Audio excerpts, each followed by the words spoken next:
নমস্কাৰ ছাত্ৰ ছাত্ৰীসকল, UPM ষ্টাডিলৈ তোমালোকক স্বাগতম জনাইছোঁ। আজি আৰু এটা নতুন পাঠ লৈ তোমালোকৰ আগলৈ আহিছোঁ। আজিৰ এই তোমালোকৰ ভিডিঅ'টোত অষ্টমমান শ্ৰেণীৰ সাৰথীৰ 6 নম্বৰ পাঠ চৰিত্ৰ, এই পাঠৰ যিখিনি প্ৰশ্নোত্তৰ আছে সেইখিনি আলোচনা কৰিম। তোমালোকৰ পাঠত যিহেতু প্ৰশ্নোত্তৰ দিয়া নাই, তথাপি মই এই পাঠৰ পৰা কিছু প্ৰশ্নোত্তৰ বাছি উলিয়াইছোঁ। লগতে এই পাঠৰ কিছু খালী ঠাই তোমালোকৰ লগত লৈ আহিছোঁ, যিখিনি পৰীক্ষাৰ কাৰণে তোমালোকৰ খুবেই দৰকাৰী হ'ব। তো তোমালোকে যদি এই ভিডিঅ'টো চাই ভাল পোৱা, এটা লাইক কৰি দিবা, আৰু যিসকল নতুনকৈ এই চেনেললৈ আহিছা চেনেলটো ছাবস্ক্ৰাইব কৰি দিবা। আজিৰ ভিডিঅ'টো আমি আৰম্ভ কৰোঁ। 1 নম্বৰ প্ৰশ্ন আছে, উদ্গতিৰ আন এটা আহিলা কি? চৰিত্ৰ। সৎ চৰিত্ৰ উদ্গতি পথৰ প্ৰবল সহায়। কথাৰ বুজাই লিখা। সৎ চৰিত্ৰ উদ্গতি পথৰ প্ৰবল সহায়। যি মানুহে সৎ চৰিত্ৰক সাৰথি কৰি উদ্গতি পথত যাত্ৰা কৰে, তাক কোনো উপায়ে কহিব নোৱাৰে। ধনৰ বল বা বিদ্যাৰ বল একোৱেই চৰিত্ৰ বলৰ সমান নহয়। কুচৰিত্ৰৰ কুফল ধন বা বিদ্যাৰে খন্দাব নোৱাৰি। ধনৱন্ত বা বিদ্যাৱন্ত মানুহো চৰিত্ৰৰ দুখত ৰসাতললৈ যায়। চৰিত্ৰহীন মানুহৰ শত্ৰু সৰহ, এতেকে সংসাৰত সিহঁতৰ বিপদো সৰহ। ধনহীন বা বিদ্যাহীন হ'লে মানুহে আনৰ পুতৌ পায়, কিন্তু চৰিত্ৰহীন হ'লে তাক কোনেও দেখিব নোৱাৰে। সৎ চৰিত্ৰ মানৱ স্বভাৱৰ জেউতি। আন গুণ নাথাকিলে অকল সেয়েই মানুহৰ শোভা বঢ়ায়। চৰিত্ৰৱান মানুহ পবিত্ৰ জলৰ নিচিনা। সিহঁত নিজেও পবিত্ৰ আৰু আনকো পবিত্ৰ কৰে।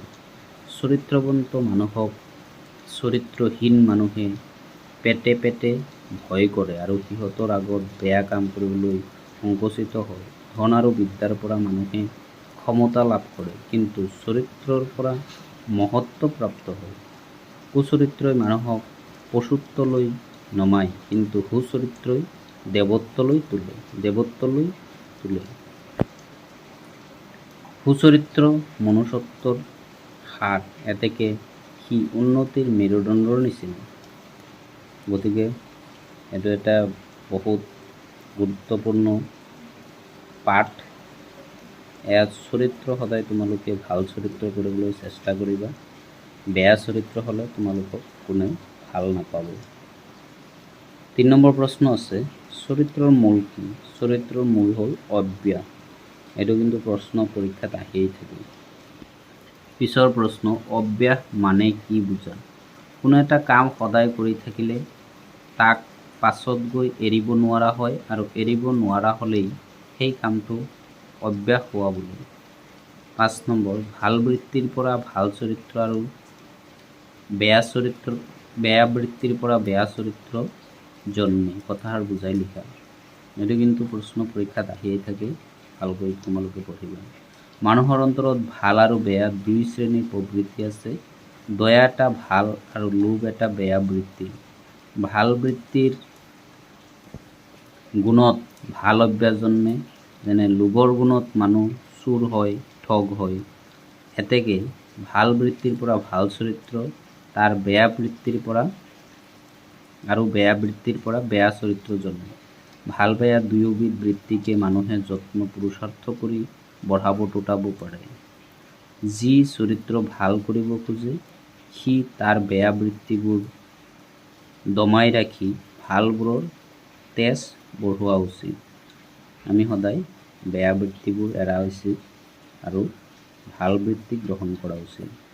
6 নম্বৰ প্ৰশ্ন, মানুহৰ বেয়া বৃত্তিবোৰ কৰ্ষণ নকৰাকৈ আপোনা আপুনি ফুটি ওলায়, কিন্তু ভালবোৰ জ্ঞান বুদ্ধি থিৰ হ'লেহে দেখা দিয়ে। কথাষাৰ বুজাই লিখা। মানুহৰ বেয়া বৃত্তিবোৰৰ কৰ্ষণ নকৰাকৈ আপোনা আপুনি ফুটি ওলায়, কিন্তু ভালবোৰ জ্ঞান বুদ্ধি থিৰ হ'লেহে দেখা দিয়ে। ল'ৰাকালত মানুহে ক্ৰোধ, লোভ আদি বেয়া বৃত্তিবোৰৰ অধীনত থাকে, তেতিয়া তাৰ মনত ভাল বৃত্তিৰ ক্ৰিয়া দেখাই নাযায়। ডাঙৰ হৈ হিতাহিত জ্ঞান লাভ কৰিলে তেতিয়া ভাল বৃত্তিবোৰ ফুটাত দেখা দিব ধৰে। মানুহৰ জীৱনত বেয়া বৃত্তিবোৰ কিয় আগবাঢ়ি ওলায় তাৰ কাৰণ ঠাৱৰুৱা টান, আৰু ইয়াত সেই কথা আমাৰ বিচাৰৰ বিষয় নহয়। কিন্তু বেয়া বৃত্তিবোৰ আগবঢ়া নিমিত্তে মনুষ্য জাতিৰ অশেষ অপকাৰ হৈছে। সিহঁতৰ দণ্ডিত মানুহে প্ৰথমে বেয়া বাটে খোজ লয়। বেয়া বৃত্তিবিলাকে মনুষ্য জীৱনত প্ৰথম নায়ক নোহোৱাহেঁতেন সংসাৰত ইমান কুকাম দেখা নগলহেঁতেন। পৃথিৱী স্বৰ্গৰ নিচিনা সুখৰ আলয় হ'লহেঁতেন। বেয়া বৃত্তিবিলাকে আগেয়ে মানুহক বেয়া বাটলৈ আগবঢ়াই নিয়ে। পাছত জ্ঞানৰ বলেৰেহে তাৰ পৰা উদ্ধাৰ হ'ব লাগে। গতিকে আমি সদায় বেয়া কামবোৰ, বেয়া যিবিলাক কথা আছে সেইবিলাকৰ পৰা আঁতৰি থাকিব লাগে। ৭ নম্বৰ প্ৰশ্ন, মানুহে চৰিত্ৰ গঠন কৰা কামক কিয় চৰিত্ৰ সংশোধন নাম দিছে? মানুহে চৰিত্ৰ গঠন কৰা কামক চৰিত্ৰ সংশোধন নাম দিছে। আদিতে সকলো মানুহৰ চৰিত্ৰ বেয়া নাথাকে।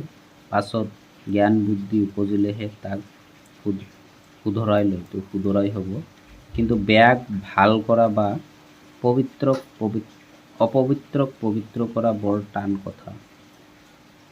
আৰম্ভতে সজ বাট লগাই দিবলৈ উজু, কিন্তু অসজ বাটত চলি থকা মানুহক তাৰ পৰা উভতাই অনা টান। সেই দেখি সংসাৰত সজ মানুহৰ সংখ্যাতকৈ অসজ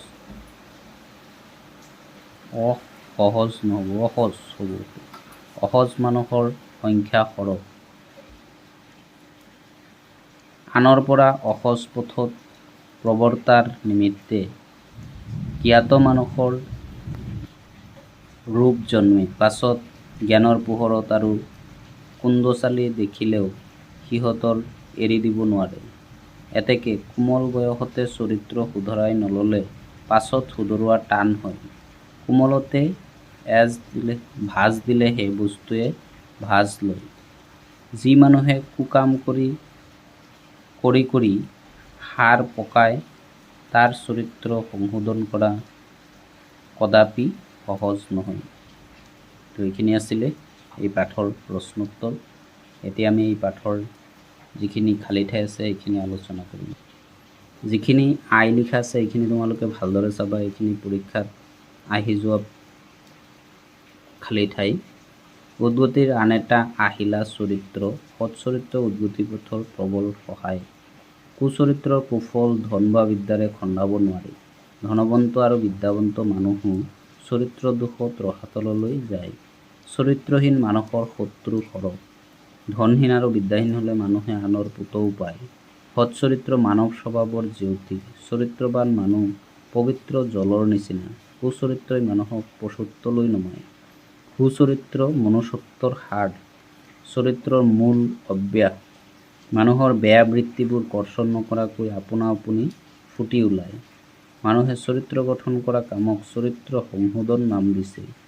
জ্ঞানৰ পোহৰত তাৰ কুন্দচালী দেখিলেও তাক এৰি দিব নোৱাৰে। কুন্দচালীটো খালী ঠাই হ'ব। কোমলতে ভাজ দিলেহে বস্তুৱে ভাজ লয়। এইখিনি আছিলে এই পাঠৰ কিছু খালী ঠাই। তোমালোকে আৰু ভালদৰে পাঠটো পঢ়িবা।